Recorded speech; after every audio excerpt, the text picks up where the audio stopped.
Hello, everyone. Welcome to Leadership Podcast. It is true that everyone has a leadership potential in them. However, it is important to understand the cost of effective leadership. Aspiring to be a great leader is one thing, and learning what it takes to be one is another. Join Newton Ochuko on the Leadership Podcast and learn the intricacies to leadership. Hello, everyone. Welcome to another episode of Leadership Podcast with Ochuko Newton. Now, today I'm going to be talking about something really interesting, and it's a key area that most people find it hard to identify, and this is finding your purpose. Now, this is one question or one area that most people find it difficult to, get true answers to. The question really is, what is purpose? And I think we should clearly define that before examining this topic crucially. Now, purpose simply is your original design intention or your original design for a particular field or a particular cause or a particular way of life. Ability to find purpose gives you a sense of living. Ability to find purpose gives you a sense of qualification that you are not just existing, but you're actually living. And this is really so important and vital for us to understand that in order to really move forward or in order to really make progress in life, we must really identify what purpose is. Now, there's a popular saying that movement is not necessarily progress. It is possible to turn around a particular location or a particular radius many times, but you might really not be making progress. And this is the reason why we must clearly understand what purpose is. Now, if we have clearly defined what purpose is, how do I then find my purpose? I'm going to be talking about 4 key areas or 4 major nuggets that would help you in finding and identifying your purpose. The first one is find your passion.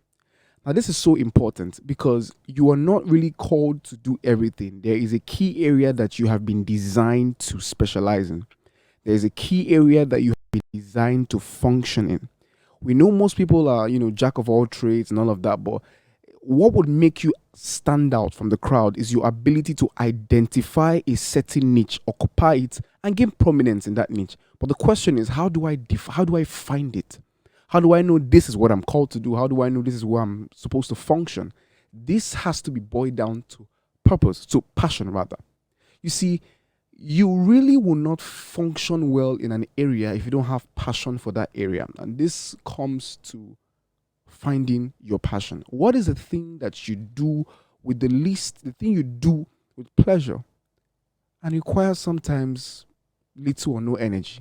I mean, what is it that you enjoy doing? What is it that when someone talks about it, it gets you excited? What's the thing that gets adrenaline run through your vein when you're about to do it? Identifying the one thing that helps you, that keeps your mind afresh, that keeps you rejuvenated each time you do it, enables you to find your purpose. We have a lot of people who are doing so many things that they are not enjoying. That is not purpose. As a matter of fact, the more you do what you're passionate about, the more purposeful you become. Ability to define, and this could be anything. You can have passion for baking, you can have passion for singing, you can have passion for, entertainment, you can have passion for anything. Now, most people think purpose is just boiled down to talents. Of course, talents are, your giftings and all of that, but most people don't understand that talents are in 2 various categories. One is the seen talent and the other is the unseen. For most people that have the seen talent are the ones that they sing, they dance, and they do all kinds of things, but it's easy for them to identify it. Other than those who cannot identify their purpose, their talent, are the unseen ones. Those are people that they have the ability to read faster than others. They have the ability to do some kind of thing that is hidden. It's not something that can be easily spotted, just like the way you see people singing. Those people take a lot of time to review themselves and discover it from within. For some people, it could be some kind of burning passion. It could be football. It might be basketball or something. That could be your passion. And if that is your passion, then you've just identified your purpose. Number 2, Develop what you have passion for. Now, this is very important. This is very important. It is not just enough to see or locate or identify what you are passionate about, but it's also imperative to develop it. And the reason why development is so important is because development helps you to become a better version of yourself. For example, if you have discovered that your passion is singing, and then you have now decided to follow that line with your purpose, it simply means that responsibility is laid down on you to really develop that singing gift. You see, an area that you do not develop will constantly be outdated because the world is actually updating as time goes by. And you want to be updated with it. You want to be up to date with the world. This is why self-development is important. Whether you are into dancing, whether you are into football, or whether you are into cooking, or whatever it is, you must develop it. Develop the passion. As a matter of fact, development is what will make people see the value in what you deliver. Development is what will make your passion give your purpose value while you're living. Your ability to erode development out of the picture makes you not qualified. You just are somebody who knows how to do something, but you cannot really do it well. And you don't want to be like that. A day without self-development is a day outdated. One day without self-development is one day outdated. This is why you must constantly improve. Learn new skills learn new things about your field. Know more about your field. Identify people that are leading in your field. And this, in turn, helps you to make the most out of the passion that you have. The next key area in finding your purpose is locate a mentor in your identified field.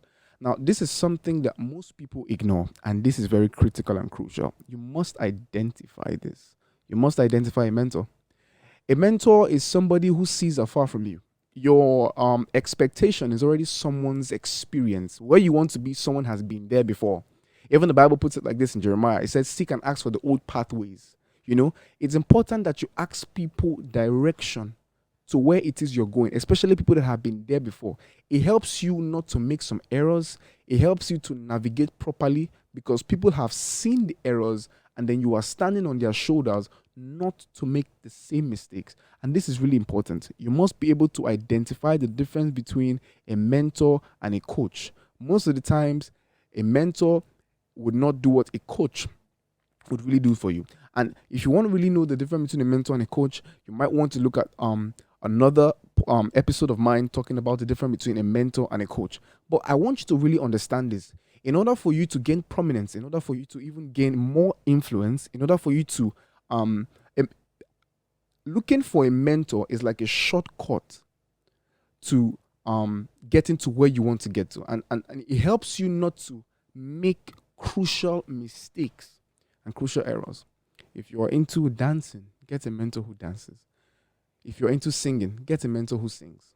If you're into cooking, get a mentor who cooks.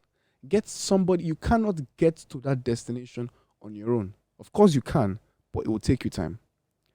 On to the next key area, which is allocate an association that is driven by what you are driven by. This is really important. Allocate an association that is driven by what you are driven by. The fastest way to become a witch is by hanging around witches. The fastest way to become a footballer, or the fastest way to have the passion for football, is to hang around people that play football. The easiest way to stop getting the vibe, to stop getting the flow, the passion for football as a footballer, stay away from anything that has to do with football. Stay away from anything that has to remind you of football. And then you see slowly and day by day, you lose the flair for football. The passion is still there, but the flair has gone. Now, it takes you to be in that association again for it to come back or spark up again. This simply means that your clique, your association rejuvenates passion inside of you. Your association sparks passion inside of you. If you're a cook, imagine being around bakers or cooks or chefs every day or every now and then, occasionally. The idea that you are a chef or a cook is still there. There is this reminder, it is still there. It helps you to know that your destination is well tailored. It helps you to know that your destination is well, narrowed. It helps you to avoid distractions, because a cook and a singer, or a cook and a basketball player, have nothing in common really in terms of professionalism. You have to identify your location and move around with it. I'm excited that you listen to this podcast, and I'm sure that the next episode of this podcast is really going to bless you. Ultimately speaking, before I go, there's one thing you must understand about identifying and finding your purpose. The truth of the matter is, the one person that can help you, and this is a shortcut now, that can really help you to identify your purpose, is the Holy Spirit. The Holy Spirit identifies it for you and helps you to find the right people, the right association, and even a mentor that would enhance your purpose to where you really want it to be. I'm excited you listen to this podcast. Please let me know what you think in the comment section. Like, share, subscribe, and share this to your friends, and I'll be looking forward to your feedback. Thank you.